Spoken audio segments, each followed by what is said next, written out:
ये मेरा परिवार और तुम घूम रहे हो बाहर और इधर हो गया मंदिर चौमाल पार है। और तुम सबके हो सरदार, तुम सबके हो मोदी जी सरदार। ये तुम्हारा ही है परिवार जिसने मंदिर का माल कर दिया पार। फिर कैसे कहे मेरा भारत महान? जो कहते थे मेरा भारत महान, हकीकत में वही निकले बेईमान। उन्होंने ही लूट लिया मंदिर का दान है। आप कहते हो नेता है, मैं बोलता हूँ नेता है और लेके किसी का नहीं देता, उसी का नाम है नेता। कैसे कहे मेरा भारत महान? मोदी जी आपकी सच्ची नहीं जुबान। जब से आप गद्दी पर बैठे हो तब से हिंदू मुसलमान। फिर ये तो जो आदमी कह रहा है ना कि हिंदू का माल हिंदू ले गया, तो आप मुसलमान के बारे में क्यों बोलते हो? कि 3 तलाक के बारे में क्यों बोलते हो? आपको क्या अधिकार है बोलने का? है? आप हिंदू की बात हिंदू से करो ना, आप दूसरे के धर्म में टांग अड़ाने की क्या जरूरत है आपको? और मोदी जी मैं एक बात बताऊं आपको, जब से तुम गद्दी पर बैठे हो, आम कैसे खाते हो, चूस के खाते हो, काट के खाते हो, झाल मुरी कैसे खाते हो, बस यही पागलपने की बातें होती हैं। अब बताओ। हम लीक हो रहे हैं, क्या कहेंगे? एग्जाम जो लीक हो रहे हैं ये इन्हीं की मेहरबानी से हो रहे हैं। जो ये धरने पे बैठे हैं? नहीं, ये जो धर्मेंद्र प्रधान है, हाँ, जो शिक्षा मंत्री है, हाँ, ऐसे बंदे को हटा देनी चाहिए जिन्होंने 21 बच्चों ने जान दे दी और ये 18 दिन हो गए इन बच्चों को यहाँ पड़े हुए हैं भूख हड़ताल पर। इनके दिल में दर्द नहीं है, रहम नहीं है इनके दिलों में। मोदी बड़ी बड़ी बातें करते हैं, बड़े बड़े लेक्चर देते हैं। मैंने मोदी को वोट दिया है कि मेरी मन की बात सुनो। इन बच्चों की मन की बात सुनने कोई नहीं आया है। तुम्हारा 56 इंच का सीना है, फिर ये आने में क्यों छूट रहा है पसीना? अंकल आप तो अंधभक्त थे। है? आप अंधभक्त नहीं, मैं अंधभक्त नहीं हूँ ना, मैं गोबर भगत हूँ। समझ गए? मैं मोदी को पहली बार वोट दिया, मैंने कभी जिंदगी वोट नहीं दिया और ना दूंगा जब तक जिंदा रहूंगा। समझ गए? ये अच्छे दिन आएंगे, अच्छे दिन आएंगे। ये अच्छे दिन तो चाय वाले के आगे। समझ गए? और अभी आप देख लो, दुनिया थूक रही है इस पर, मोदी पर है।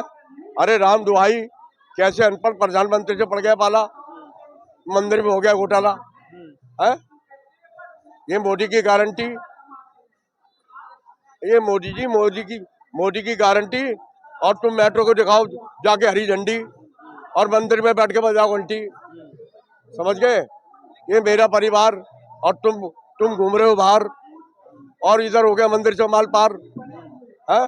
और तुम सबके हो सरदार, तुम सबके हो मोदी जी सरदार। ये तुम्हारा ही है परिवार जिसने मंदिर का माल कर दिया पार। फिर कैसे कहे मेरा भारत महान? जो कहते थे मेरा भारत महान, हकीकत में वही निकले बेईमान। उन्होंने ही लूट लिया मंदिर का दान है। आप कहते हो नेता है, मैं बोलता हूँ नेता है और लेके किसी का नहीं देता, उसी का नाम है नेता। कैसे कहे मेरा भारत महान? मोदी जी आपकी सच्ची नहीं जुबान। जब से आप गद्दी पर बैठे हो तब से हिंदू मुसलमान, हिंदुस्तान पाकिस्तान, मंदिर मस्जिद, बस यही बांट रहे हो ज्ञान और जनता का भटका रहे हो ध्यान। और इसी चक्कर में मिल जाता है तुमको वोट का दान। जनता है नादान और तुमको अच्छी तरीके से ज्ञान। मोदी साहिबान सुन लो खोलकर कान, मैं भी चौकीदार नहीं चाहिए हमको ऐसा चौकीदार। हम कोई अच्छा ढूंढेंगे चौकीदार, हम कोई अच्छा ढूंढेंगे चौकीदार। और मोदी जी तुम चले जाओ हरिद्वार, तुम चले जाओ हरिद्वार। अरे तुम्हारे बस का नहीं है यार। हाँ, तुम हवा खाओ बाहर। समझ गए? ये झोला क्यों लेकर आए होंगे? ये झोला मोदी जी बोलते हैं हम तो फकीर है, हम तो झोला उठा के चल देंगे। ये झोला भी चेक होगा राम मंदिर का माल कहाँ गया, ऐसे नहीं जाने देंगे।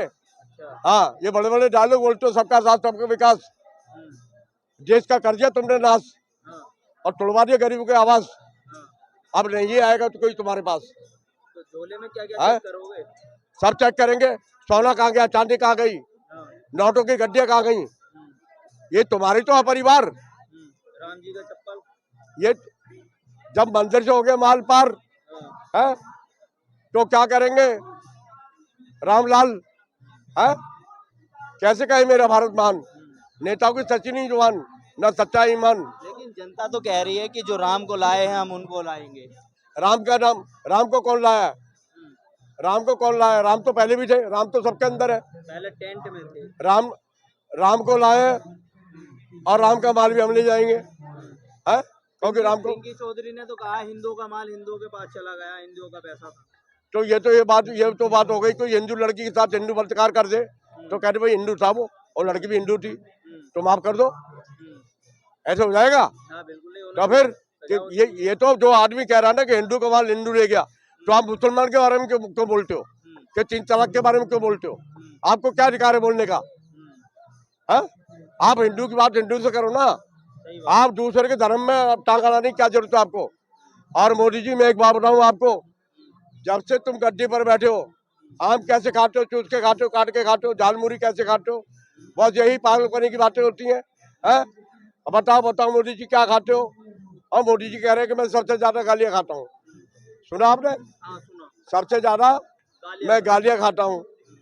तो मैं सब बच्चों से एक बात कहना चाहता हूँ कि ना मैं बनूं हिंदू ना तुम बनो मुसलमान, ना मैं बनूं हिंदू ना तुम बनो मुसलमान, आओ हम सब पहले मिलके बने इंसान। तेरे मेरे खून का रंग एक है, फिर किस बात की जंग है? कबीरा तेरे जगत में उल्टी देगी रीत, अनपढ़ ढोंगी राज करे और शिक्षित मांगे भीख। तो शिक्षा का जो आज ये इन्होंने वो कर दिया, लगता है कि इस्तीफा देंगे वो? मैं एक बात कहना चाहता हूँ, मेरा हीरो था धर्मेंद्र, जो फिल्म का था अंदर, अब वो मेरे लिए था सिकंदर। अब ये कौन सा धर्मेंद्र? इसको लात मार के करो अंदर। तो ये राजनाथ सिंह ने तो कह दिया बीजेपी में इस्तीफे नहीं होंगे। नहीं, ये तो बेईमान आदमी को कहना है। ऐसे कैसे इस्तीफा? जो अगर कोई अफसर गलत काम करता है उसको जेल हो जाती है, नौकरी से बर्खास्त हो जाता है। तो ये अधिकार जब अफसरों के लिए है, सबके लिए है, तो नेताओं के लिए क्यों नहीं है? अफसरों भी कहाँ, अब अफसरों की भी नौकरियां कहाँ जा रही है? अब आपने मुझे- देखा नहीं मेरठ में एक ललिता गौतम का रेप हो गया, वो धरना कर रहे थे, पुलिस मुझे वाले ने जाके सबको पीट दिया। मुझे एक बात बताओ, वो भी एसएसपी ने पीटा। मैं आपसे एक बात कह रहा हूँ, अनपढ़ अनपढ़ अनपढ़ ड्राइवर का लाइसेंस नहीं बनता, हाँ। और एक अनपढ़ आदमी विधायक बन जाता है। प्रधानमंत्री बन जाता। अब प्रधानमंत्री 4 क्लास पढ़ा हुआ है, प्रधानमंत्री बन गया है, खाली डायलॉग बोल के। भाइयों बहनों, माताओं बहनों, बस यही डायलॉग बोलते हैं शुरू से, और इसके अलावा कोई बात नहीं। हिंदू मुसलमान, हिंदुस्तान पाकिस्तान। आज 76 साल की उम्र हो रही है, पर मोदी से बड़ा झूठा आदमी मैंने देखा नहीं, और झूठ बोलने में एक नंबर, समझ गए? सिलेंडर, मेरी 76 साल की उम्र है, वो भी आपकी उम्र का ही है। मैं 1 साल बड़ा हूँ उससे, अच्छा। वो 75 साल का है, समझ गए?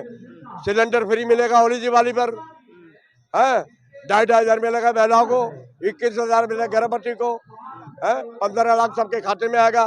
भाइयों बहनों, काला धन लाएंगे, देश को बचाएंगे। है ये डायलॉग हम शुरू से सुन रहे हैं मोदी के। अब आप देख लो यहाँ क्या हो रहा है, कोई नेता देखने नहीं आया सबका साथ, इनको, सबका विकास करते हैं। सबका नाश हो गया जब से ये बैठा, समझ गए?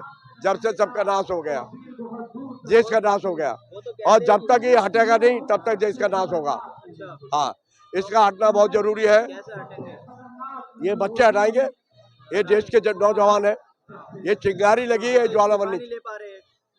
इस्तीफा क्या? वो बेशरम आदमी है, 1 नंबर के गुंडे हैं वो। हमने वोट उनको दिया है, वो देखने में नहीं आ रहे यहाँ पर, उनके अंदर इंसानियत होती। उनके बच्चे तो अमेरिका में पढ़ते हैं, धर्मेंद्र के बच्चे अमेरिका में पढ़ते हैं, लंदन में पढ़ते हैं। आप बोलते हो नेता है, मैं बोलता हूँ नेता है। और एक वो है राघव चड्ढा, जो 1,000 के घोटाले पकड़ा गया और बीजेपी में घुस गया आगे। तो मोदी ने कहा बेटा राघव चड्ढा, तुम्हारे जैसों के लिए मैंने खोल रखा है अड्डा, तुम्हारे जैसों के लिए ही मैंने खोल रखा है अड्डा, आ जाओ, माल मिलेगा बड्डा, माल मिलेगा बड्डा। वो साढ़े नाल रहोगे तो ऐश करोगे, और जिंदगी के सारे मजे कैश करोगे, समझ गए? तो मैं कहता हूँ बेटा राघव चड्ढा, ऊपर वाला खोजेगा तुम्हारे लिए गड्ढा है। चलिए ठीक है अंकल, ठीक है, बहुत बहुत शुक्रिया। तो ये थे जो मोदी जी को वोट दे चुके हैं और अब कह रहे हैं कि वोट नहीं देना, इनको हटाना है। झोला भी साथ लेकर आए हैं, झोला भी चेक करेंगे।